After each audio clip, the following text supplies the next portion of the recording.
Pessoal, na aula de hoje nós vamos falar um pouco sobre, na saúde coletiva, os cuidados com a pessoa idosa, tá? Então, é um programa de atenção ao idoso. Nessa aula de hoje a gente vai abordar os maiores problemas dos idosos e como nós devemos o quê? Trabalhar com eles na nossa unidade básica. Então, o nosso ponto forte nas unidades básicas hoje, nossa população de maior concentração, acaba sendo as pessoas idosas, tá? Então, no Brasil, ele é um experimento marcante e essa transformação da faixa etária. Então, nós percebemos que atualmente, né, temos uma elevação muito grande do índice da população idosa e, com isso, a expectativa de vida aumentou bastante e a pessoa considerada idosa aqui no Brasil é 60 anos. Então, esse aumento se dá o quê? Pelas próprias conquistas da sociedade, que foi melhor organizada. Entretanto, isso gera o quê? Uma série de mudanças na nossa prática do próprio cuidar. A própria saúde ainda ela não está o quê? Preparada para o acolhimento e o tratamento da pessoa idosa, tá? Ele precisa de um acompanhamento maior, ele tem as alterações biológicas, as psicossociais e dentro de um grupo que é o quê? O que mais vai ter agora daqui para frente é a pessoa idosa. Então, por isso, vários cursos estão fazendo aprimoramento para idosos, especialização em gerontologia, muito voltado o quê? Para pessoas idosas, tá? Mesmo porque também, se vocês observarem por aí à frente, aumentou bastante a questão das instituições de longa permanência, centros de convivências, são várias coisas que vocês vão aprender no decorrer da pesquisa também, que depois eu vou dar para vocês também complementarem o estudo, que isso está muito em prática na nossa realidade, tá? Então, como parte da prática diária, nós profissionais da saúde e a rede de atenção básica, ela necessita do quê? De ficar atento, né, a essa mudança no nosso perfil populacional e mesmo no nosso perfil também, porque a gente precisa melhorar essa qualidade de atendimento e nos especializarmos também, para que possamos dar o quê? Um melhor atendimento, um melhor entendimento que o paciente, muitos pacientes desses idosos que nos procuram, muitas vezes eles não entendem o que a gente está solicitando e o porquê a gente está solicitando, tá? Então, a gente vai abordar as mudanças físicas consideradas normais, identificando o que? Precocemente as alterações patológicas. Nem todo idoso, ele precisa ser o quê? Nem diabético, nem hipertenso. Nem todo idoso necessariamente, ele tem que ter dificuldade de locomoção. Isso vai do quê? Do desgaste natural da vida, tá? Alertando que a pessoa idosa e sua família sobre os fatores de risco e intervindo sobre estes também, sempre que necessário. Nós estamos vendo que o idoso aparece várias vezes machucado, que ele caiu. Por que ele caiu? Ele caiu porque a idade dele, as pernas, a musculatura já está fraca, ou porque a família deixou um tapete no local impróprio e ele tropeçou. Isso não significa que seja um fator relacionado à idade, mas sim uma não conformidade do local onde ele mora, tá? Então, nós vamos orientar a família da pessoa idosa sobre a importância de mantê-lo integrado à rotina familiar, ele não pode ser isolado, a convivência na sociedade, a inserção no ambiente familiar e na comunidade é um fator o quê? Fundamental para a manutenção do seu equilíbrio físico e mental. Imaginem nós que estamos em isolamento, né, como nós estamos agora. Nós não ficamos ansiosos para sair, nós ficamos sem ter, às vezes, coisas para fazer, ficamos preocupados com o dia de amanhã, não conseguimos dormir direito, nem mesmo comer. Essa é uma questão também que deve passar muito pelo quê? Pela parte psicológica do idoso. Então, nós não vamos tratar apenas a parte patológica, mas a gente também tem que pensar na questão mental do paciente, o psicológico desse paciente idoso, tá? Então, o envelhecer, há quem caracteriza o envelhecimento como uma decorrência da falência da manutenção do equilíbrio integral do indivíduo, ou seja, com o decorrer do tempo, nós aprendemos que Nós nascemos, a partir do momento que nascemos, nós já começamos a envelhecer dali. Dali para frente, o processo não regride mais. A tendência o quê? É cada dia ficarmos mais idosos, tá? Então, o nosso equilíbrio ele vai desde a condição do estresse fisiológico que a gente tem, que estaria associado também à redução da viabilidade e o aumento da vulnerabilidade. Quando nós vamos ficando mais expostos a determinadas situações, a nossa vulnerabilidade vai mudando, né? Já foi dito também que o envelhecimento é um processo que fragiliza adultos saudáveis, diminuindo o quê? Reservas fisiológicas e gerando o aumento da vulnerabilidade a diversas enfermidades e chegando à morte. Isso é uma consequência do quê? De estarmos vivos, de termos nascido. Isso pode ser num processo mais rápido ou num pouco mais demorado. Isso vai variar muito do que? Do estilo de vida que nós temos, do que nós trabalhamos, com que nós trabalhamos e de que forma a nossa mente ela é o que? Preparada para o envelhecimento também. Envelhecer, ó, nascemos, chegamos à meia-idade, envelhecemos. Essa figura mostra bem o que? A nossa evolução enquanto ser humano. O envelhecer, ele está adequado à abordagem de uma pessoa idosa e ela requer o quê? A compreensão do envelhecimento como um processo essencial, benigno. Ele não é patológico. Todos nós iremos envelhecer, com ou sem patologias, sem perder de vista que o estresse e os agravos físicos, emocionais e sociais, que com o passar do tempo, eles são fatores geradores do quê? De um envelhecimento mais ativo ou não, tá? Então, não necessariamente ela precisa ser um ameaço, né, para o equilíbrio dinâmico ou a própria saúde. Tem pacientes idosos que envelhecem, eles morrem sem patologia alguma, eles morrem da própria idade, que a gente diz, da senilidade. Um paciente senil, ele não tem patologias, tá? Diversos fenômenos eram tidos como normais em função do avançar da idade. Atualmente, não é considerado isso mais decorrente de processos patológicos, tais como a esperada elevação dos níveis de tensão. Esse desenho que eu coloquei, essa imagem, é bem assim, estou irritada. Mas por que está irritado, né? Essa é uma situação que a atualidade nos deixa bastante. A gente percebe que o idoso, de uma maneira geral, como todo ser humano, ele passa por limites da paciência, no qual muitas vezes ele é testado, né, diariamente. Então, hoje em dia nós entendemos que as pessoas na sociedade atual, elas são mais estressadas do que antigamente. Então, o envelhecer hoje para os nossos pais é muito mais difícil do que no tempo dos pais deles, que não tinham tanta tecnologia, não se importavam tanto com as questões financeiras. Hoje em dia nós vivemos para trabalhar, nos desgastamos muito para obter bens materiais e isso estressa bastante também a questão do idoso, tá? Hoje está indicado o controle da hipertensão arterial no idoso, para quê? Para diminuição da morbimortalidade decorrente do quê? Dos danos que vão ser causados aos órgãos nobres com o decorrer do tempo. Então, hoje, a unidade básica também, como o serviço de saúde coletiva, ele vai muito o quê? Da prevenção. Então, nós temos os grupos do quê? De hipertensão, de diabetes, fazer caminhada, a parte da nutrição, a parte psicológica. Então, tudo isso vai interferir no quê? Numa melhor qualidade de vida ao idoso. Outro exemplo que merece destaque é a perda da força muscular, que isso é consequência do quê? Do processo da musculatura, que vai ficando mais flácida. Então, antigamente, isso era considerado normal. Todo mundo falava, tá ficando velhinho mesmo, realmente vai ficar mais fraquinho. Não necessariamente, tá? Então, existem, como essa figura que eu coloquei, aparentemente eles têm a mesma idade, só que cada qual com as suas limitações, decorrentes do quê? Do processo do envelhecimento que tiveram durante o decorrer da vida deles, tá?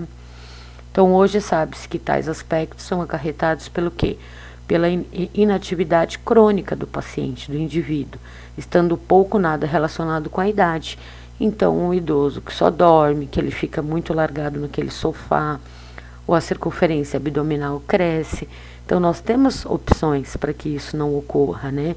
Nós temos uma interação social, nós temos as atividades físicas, que elas são muito bem, assim, aceitas pelo idoso. Eles sentem falta desse relacionamento com outras pessoas e das atividades físicas, desde que isso seja o quê? Inserido de uma forma que ele entenda a necessidade desse exercício, tá? Não existe uma idade mágica, um limiar etário a partir de qual elas possam falhar na resposta aos estímulos de treinamento. Aí tem gente que fala, eu não vou fazer nenhuma terapia com a minha mãe, porque ela já tem 80 anos e a idade dela não ajuda. Então, essa fala, é isso que a gente tem que parar e pensar. O condicionamento físico, logicamente, que uma pessoa de 90 anos não vai ser igual a um de 60, mas isso também não o limita a ponto de ter que ficar o quê? Instalado numa cama 24 horas por dia, né? Então, nós temos esse limiar, né? Não é uma limitação, tá? Temos, mas não é uma limitação. A interação entre diversos fatores físicos e mentais, eles resultam também no que? Na saúde da pessoa idosa, né? Apresentou graficamente as mudanças esperadas nas diversas funções do indivíduo com o aumento da sua idade. Nós entendemos que as pessoas, quando vão ficando mais de idade, algumas funções cognitivas, elas vão diminuindo. O que é o cognitivo? Meu reflexo acaba sendo mais devagar. Eu não consigo ser tão hábil no dirigir. Se eu tiver que sofrer uma colisão, o meu reflexo de direção, ele é mais lerdo, logicamente, que um rapaz de 21 anos, né? Que uma moça de 23 anos. Porém, isso não me impede o quê? Que eu continue dirigindo, mas eu vou ter um pouco mais do que? De cuidado, mais restrição para algumas coisas. Então, se eu não tenho uma atividade física, se eu não tenho um lazer, a minha cabeça fica doente também. Os idosos que são abandonados, eles têm uma fragilidade física e mental muito maior do que os que estão inseridos na sociedade, tá? O envelhecer, entretanto, na presença de fatores independentes da idade, pode haver prejuízos variados em tais funções, podendo levar até a morte em diferentes momentos do período da vida. O isolamento ao idoso, ele entra, né, numa parte da depressão, que eles acabam se entregando a patologias mentais e não patologias o quê? Realmente físicas, tá? Não é nem a hipertensão, nem a diabetes, muitas vezes, que vão levar a esse óbito. Então, o adulto também brinca, sim, ele tem momentos de lazer.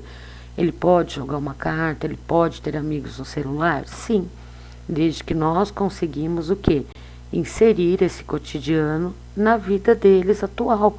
Porque isso antigamente não era para eles não era considerado uma prática normal. Eles não tinham essa disponibilidade da aceitação como é hoje, tá? É claro que tais prejuízos podem ser observados diferentemente nos sistemas orgânicos, bem como no estado mental da pessoa, e dependendo do fator agressor e de sua relação com o indivíduo. Então, os pacientes idosos que tomam muitas medicações, eles acabam com o humor, o quê? Abalado. Eles têm mais sono durante o dia, menos sono durante a noite. Então, os prejuízos que vão tendo no sistema orgânico por toda a vida que eles estão levando, isso também acarreta alguns tipos de problemas, tá?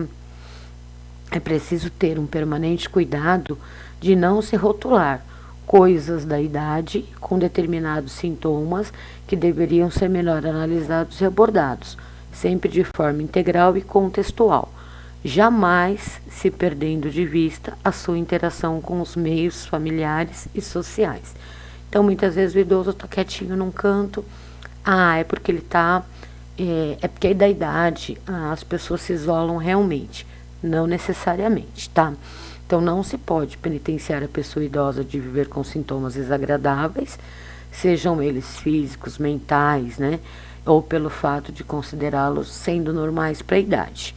Nem sempre os sintomas fisiológicos de um corpo envelhecido são normais para aquele corpo envelhecido, tá? Ah, mas você é jovem, magrinho, como que você pode ter hipertensão arterial? São coisas que não justificam a nossa fala. Então tem que ser analisado separadamente, tá? Envelhecer, por outro lado, deve considerar o que? Apesar do avançado da idade, muitos indivíduos eles são vistos fisicamente como jovens, né? Fisiologicamente. Ele não tem uma hipertensão, ele não tem uma diabetes, ele sai, ele faz os serviços dele de rua, ele faz os exercícios, ele tem autonomia para quê? Para resolver os assuntos bancários dele e uns até ainda contribuem com o seu trabalho para a sociedade. Ele tem lá a sua aposentadoria, faz lá, como eles chamam, um bico, né, um trabalho informal, e eles ainda estão inseridos no mercado de trabalho, tá? Dessa forma, os fatores de risco devem ser o quê? Identificados. Sinais e sintomas claros ou os não específicos de qualquer alteração que o idoso tenha. As queixas podem ser múltiplas. Geralmente a gente fala, idoso é muito poliqueixoso. Poli, muitas queixas. Sem que apresente o quê? Clareza. Ele não sabe exatamente o que dói, aonde dói, nem por que dói. Então não é um padrão convencional que se pode ser levado em consideração. Mas, uma vez que o declínio acontece, né, nas funcionalidades. Então, o idoso isolado, queixoso e choroso precisa ter o quê? Um acolhimento melhor e saber realmente o que é que está acontecendo, tá? Então, quando o idoso para de comer ou beber, perde peso, mantém-se na cama mais do que o período normal que ele fica, torna-se apático ou negligente, seu autocuidado está prejudicado, pode representar o que? O início de uma enfermidade, muitas vezes não patológica. Na sua grande maioria, ela pode ser tratada, porém tem que ser avaliado. A equipe da saúde precisa o quê? Estar atenta à pessoa idosa, na constante atenção ao bem-estar, à sua rotina funcional e à sua inserção social, jamais deixando à margem de seu contexto. Se ele não quer, eu também não vou levar. Não quer tomar o remédio, também não vou me importar porque ele não quer tomar. Muitas vezes, nós também precisamos forçar algumas coisas e fazê-los entender da necessidade. Mas também temos que deixá-lo o quê? O mais independente possível, para que as suas atividades rotineiras não sejam o quê? Quebradas, tá? Quando se fala em cuidados de saúde, a pessoa idosa tem-se em vista a manutenção da saúde, visando o que? A expectativa de vida ativa o máximo possível na comunidade, na família, com altos níveis de função e autonomia. Olha que bonitinha essa idosa. Deve ter o quê? Uns 80, uns 80 e tantos anos. Mas ela dirige, ela tem o quê? Ainda o prazer de tirar o carro da garagem, de comprar o seu alimento, o prazer da escolha, de ir e vir ao médico, ele poder ir à consulta.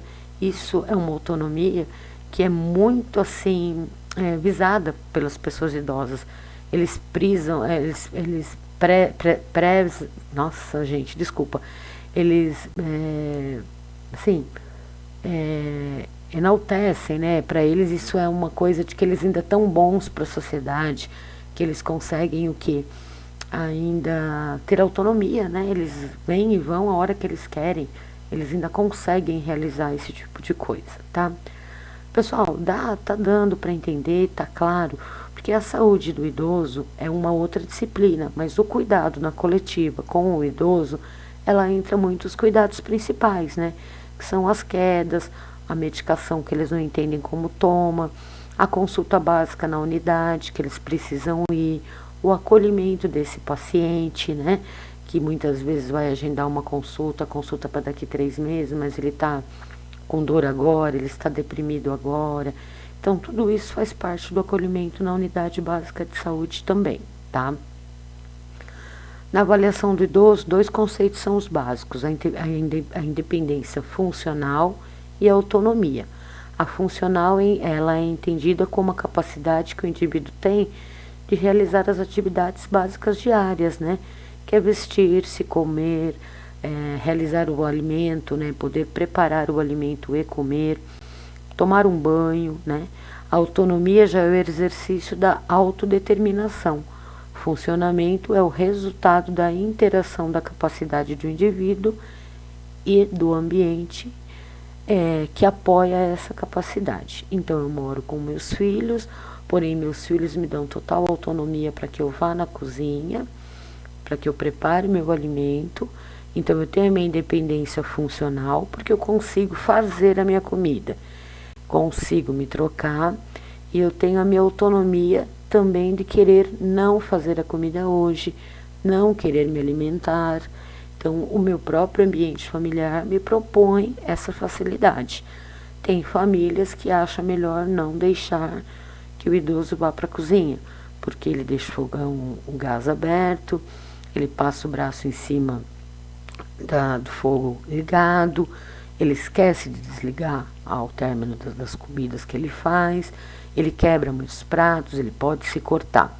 Então, automaticamente, a autonomia dele, né? Ele não tem essa autonomia para fazer algumas coisas, tá? Então, aí foram criadas algumas tabelas para a gente poder ter o quê? Mensurar mais ou menos em que grau de dependência nós estamos com esse idoso. Então, diversas tabelas para medição, né, da situação geral, elas são compostas por 2 grupos. Atividades de vida diária, que ela vai desde a avaliação se eu consigo tomar um banho, se eu consigo andar no plano, se eu consigo me alimentar, se eu tenho incontinência urinária ou não. São vários, se eu consigo me limpar quando eu vou ao banheiro. E nós temos as atividades classificadas como realizar sem ajuda, realizar com supervisão, realizar com ajuda parcial e não conseguir realizar totalmente. Então, quando a gente avalia o grau de dependência, a gente vai ter que orientar o quê? A família como que vai fazer para cuidar desse paciente. Quem vai acompanhar as consultas na unidade básica? Ele vem andando, ele mora próximo da onde é a residência, é próximo da unidade que ele é cadastrado? Ele entende o que eu estou falando para tomar a medicação?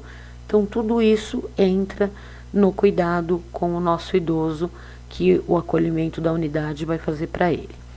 Um dos problemas maiores nossos hoje em dia é a instabilidade postural. O idoso ele não consegue ter uma postura para manter o corpo em pé. Muitas vezes a gente vê de bengala, que é aparelhos de mobilidade, né, que a gente fala, o andador, a gente vê bengala de madeira, a gente vê de aço inoxidável, colocada fixa na mão, ou apenas para apoio para o levantar. E as quedas é um evento não esperado, então ninguém espera que seu idoso vá cair, no qual a pessoa cai ao chão de um mesmo nível ou do nível superior, podendo ser de uma escada, de uma mobília, etc. Então, um dos maiores problemas que a gente tem do acompanhamento depois na unidade também são as pós-quedas, né? Que o paciente fica acamado e a nossa estratégia de saúde da família muitas vezes tem que ir aonde? Na residência para ver como está esse paciente, como que está uma lesão por pressão, como que está a situação para o banho. Ele pode ser locomovido de cadeira de banho ao banheiro para tomar um banho de aspersão. Então essa é a nossa maior dificuldade. A casa, ela comporta uma cadeira de banho para passar no chuveiro. A porta da sala passa uma cadeira de rodas para que ele possa tomar um sol no corredor. Tem toda essa questão. Mora no sobrado, banheiro lá em cima, a cozinha, o resto da casa é embaixo. Como que vai fazer? O paciente vai ficar isolado só em cima, só embaixo? Um quarto só, que moram 5 pessoas. Então o idoso, ele montava a caminha dele na sala toda noite. E agora? Acamado, tá? Então são situações que vocês vão analisar a residência do paciente também. Então as quedas, 30% dos idosos com 65 anos ou mais, 50% daquelas com mais de 80 anos e caem pelo menos uma vez ao ano. Isso é uma estatística que se fez, né? E ela é bem atualizada, tá? Principal causa de morte e acidentes em idosos, 6%. Eles vão para um hospital ou precisam de uma imobilização. 5% das quedas, elas geram fraturas. Só 50% desses permanecem vivos 2 anos após a queda. Muitos deles, após a queda, eles criam o trauma de cair de novo. Então, nunca mais eles regressam para as atividades normais. Eu digo nunca porque você tem 10 pacientes, 10 caíram, 9 ficam acamados e eles não têm mais essa vontade e não se ajudam na questão da deambulação mais, nem com auxílio, tá? Vamos voltar aqui um pouquinho. E no caso de terem condições de mobilização e tudo mais, a família também acha muito desgastante acompanhar o paciente a um passinho, né? Por cada 15 minutinhos um passinho, né?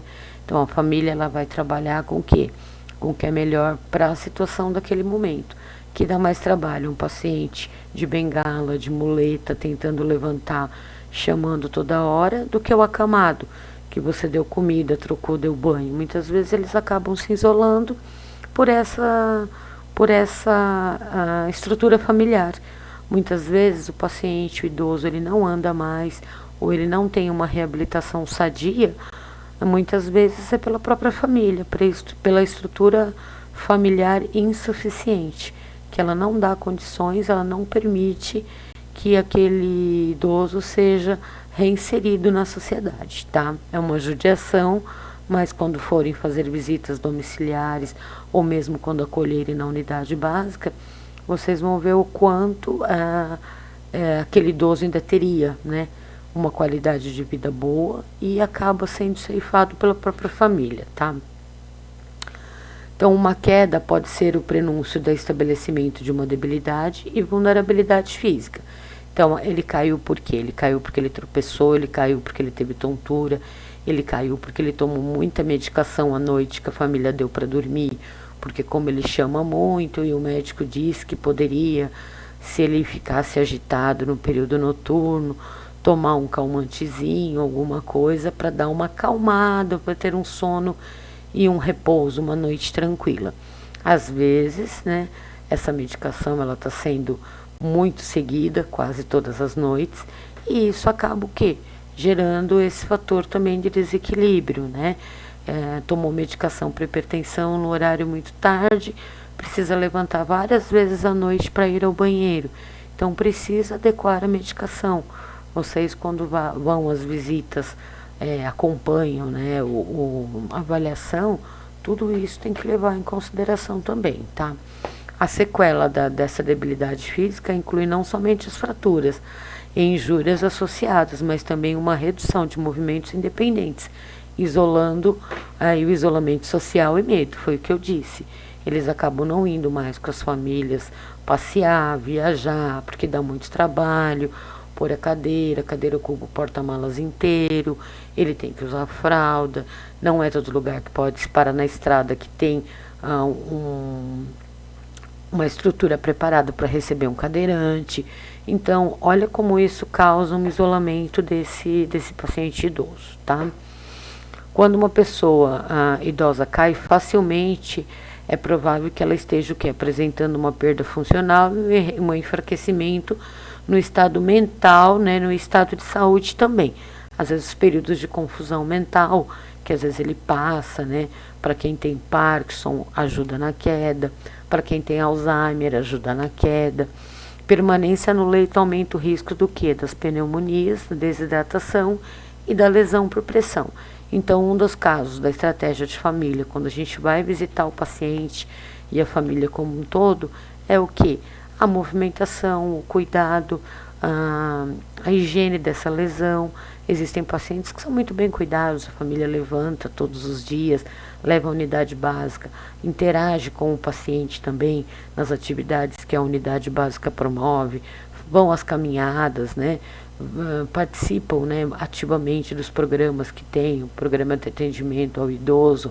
Nós temos aqui no estado de São Paulo, no servidor público estadual, ele é referência no quê? No atendimento ao idoso. Ele é um hospital preparado para o idoso. Existem rampas, até chegar no programa onde são acolhidos os idosos, todos eles com rampa, sem escada, grades de proteção, os banheiros todos com proteção para que o idoso possa ir sozinho, se ele tiver necessidade, ele pudesse locomover. Então, local para pegar a medicação, tem um local para sentar, onde ele pode aguardar, que ele não precisa ficar numa fila imensa, pode agendar um horário. Então, é um serviço voltado em excelência para quê? Para o acolhimento do idoso, tá? Então, nós estamos agora para frente mudando o nosso perfil. Nós entendemos que daqui para frente a nossa população, ela vai ser uma população idosa e nós precisamos o quê? Começar pela prevenção, pelo tratamento básico, que é no serviço primário, lá na unidade básica de saúde, tá? Então, a permanência, ela causa essas lesões para o paciente. Então, ó, as quedas, né?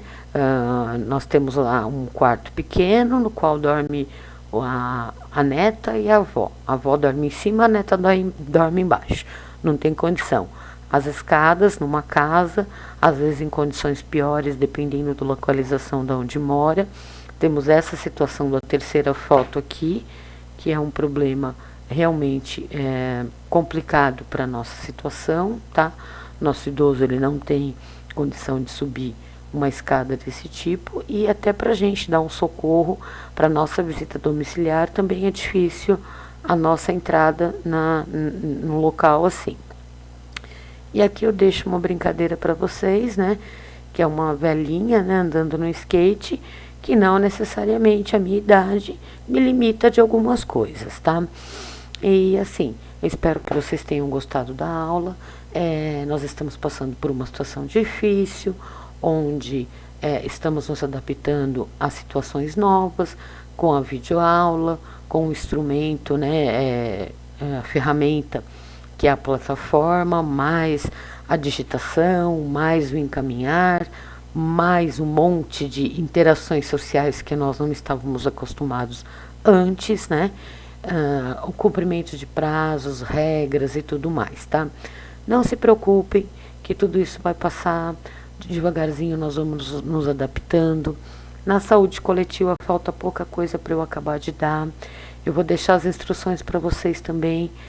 Nós vamos falar um pouco de saúde da mulher e saúde da criança numa próxima aula.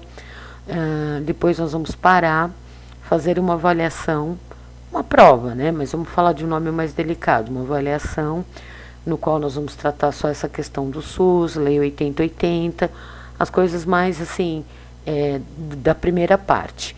Uma nota de vocês é o seminário que vocês já apresentaram. A outra nota vão ser desses trabalhos que vocês fizeram 2 em sala, fizeram das doenças de notificação compulsória, vai ter mais um, fechou, P2. A P3 vai ser essa atividade prova com relação a isso. E a P4, eu vou pedir que vocês montem um calendário vacinal com a dosagem administrada e a via de administração. Então, eu vou montar um calendário 2020 para apresentação no valor de 0 a 10, que é a nota P4 de vocês, prova 4, tá? E depois eu vou passar as orientações para vocês com relação à ética, né?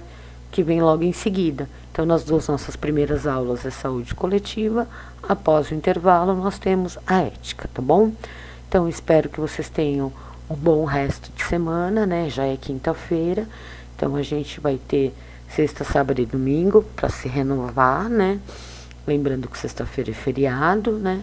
Tenham uma boa semana. Se tiverem necessidade, podem chamar por mensagem de textos ou mandar alguma pergunta, alguma coisa por e-mail, tá bom? Obrigado e bom final de semana.